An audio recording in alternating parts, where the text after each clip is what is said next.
ठन फूल बनाऊँ रानी वो तोरे अचरा के छोर माँ। एक ठन फूल बनाऊँ रानी वो तोरे अचरा के छोर माँ। माया के मरकीला तुर भरूँ,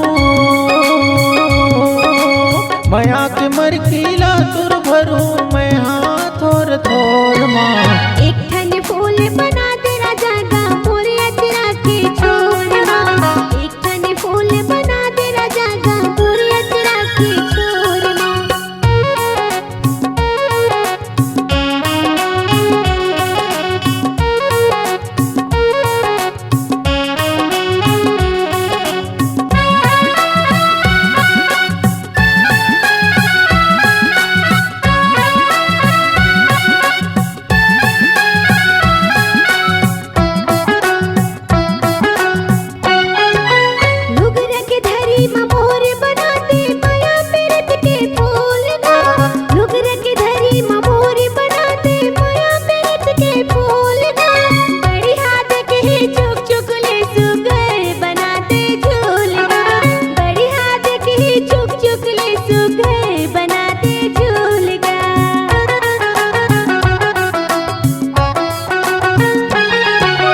लाली पिवड़ी बूंद की बनाऊँ सोना रंग के पट्टाओ।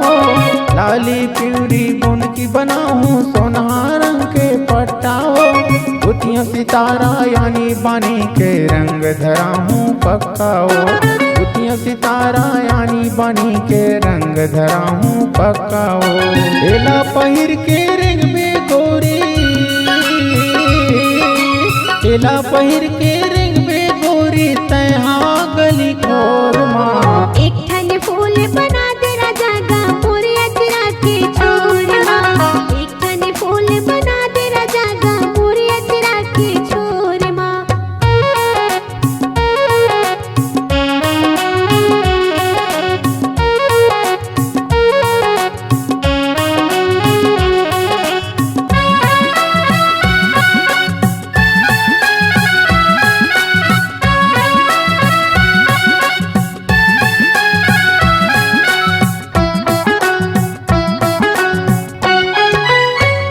बता दे तैहाँ रानी कैसन फूल पारियाँ वो। औ बता दे तैहाँ रानी कैसन फूल पारियाँ वो। किस्म किस्म के रंग धरे हों बढ़िया मैं हाँ छापियाँ वो। किस्म किस्म के रंग धरे हों बढ़िया मैं हाँ छापियाँ वो।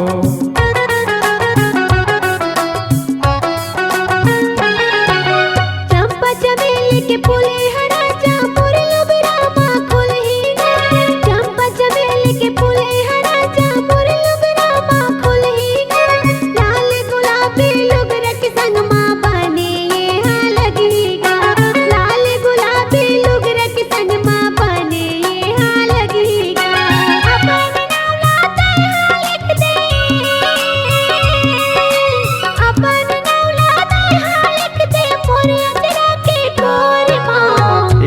फूल बनाऊँ रानी वो तोरे अचरा के छोर।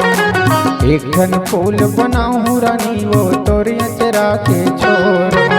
माया के मरकीला तुर भरूँ, माया के मरकीला तुर भरूँ मैं हाँ थोर थोर माँ। एक ठन फूल बना दे राजा गा मोरे अचरा के छोर माँ। एक ठन फूल बना दे राजा गा मोरे अचरा के छोर माँ। तोरे अचरा के छोर माँ। मोरे अचरा के छोर माँ। तोरे अचरा के छोर।